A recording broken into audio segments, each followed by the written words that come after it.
Untuk mendapatkan kehidupan abadi, wanita hamil itu membuat kesepakatan dengan para kurcaci. Selama ia bisa hidup selamanya, ia bersedia mempersembahkan bayinya kepada mereka. Dengan turunnya hujan, pengorbanan pun dinyatakan selesai. Selama bayinya berhasil dilahirkan, keinginannya akan terkabul. Sebelum pergi, kurcaci itu memperingatkannya bahwa jika tidak menepati janjinya, ia akan merasakan akibatnya. Wanita itu menawarkan daging sapi kepada kurcaci setiap hari sebagai persembahan. Tapi saat-saat indah itu tidak berlangsung lama. Ada seorang mesum yang tinggal di sebelah rumah yang sudah lama mengamatinya. Saat ia sedang berjalan, seorang cabul menghalangi jalannya. Ia meraih wanita itu dan ingin melakukan sesuatu yang salah. Wanita itu tak berdaya.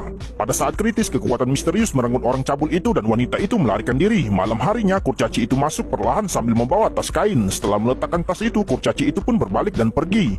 Wanita itu segera membuka tasnya dan betapa terkejutnya ia melihat kepala pria terpotong. Wanita itu bersiap untuk membuangnya, tapi secara tidak sengaja menjatuhkannya dan diambil oleh putri pria itu. Lantas sang gadis kaget saat melihatnya dan berlari kembali untuk memanggil seseorang. Kemudian beberapa orang bergegas masuk ke rumah wanita itu dan mulai menghancurkannya, bersiap untuk membalas dendam. Tapi saat mereka hendak memasuki ruangan, tangan kurcaci membuka pintu. Melihat keadaan yang kurang baik, rambut keriting segera menemukan pisau dapur dan bersembunyi di celah pintu. Memanfaatkan ketidaksiapannya, rambut keriting memotong kepala dengan pisau dan kurcaci itu terhayun dan terjatuh. Ketika rambut keriting hendak mencabut pisaunya, sekelompok kurcaci berkumpul di luar pintu. Lantas ia berlari ke arah mobilnya, tapi tenggorokannya digorok dengan pisau.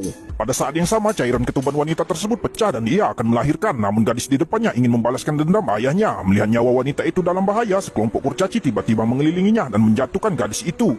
Langkah selanjutnya adalah menusukkan pisau ke perutnya dan membelahnya. Kurcaci itu sangat bersemangat dan segera mereka berkumpul dan mulai makan. Saat itu suami wanita datang dan paman gadis itu menembak salah satu kurcaci hingga tewas. Melihat situasinya kurang baik, para kurcaci tersisa segera mengambil tubuh temannya dan melarikan diri.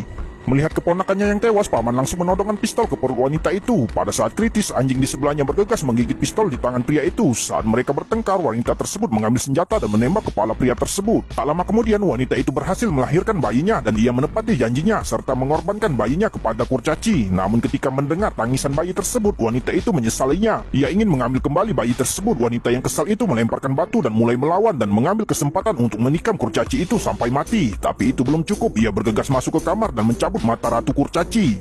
Melihat hal ini, para kurcaci lainnya tidak berani bertindak gegabah dan mulai memuja wanita tersebut.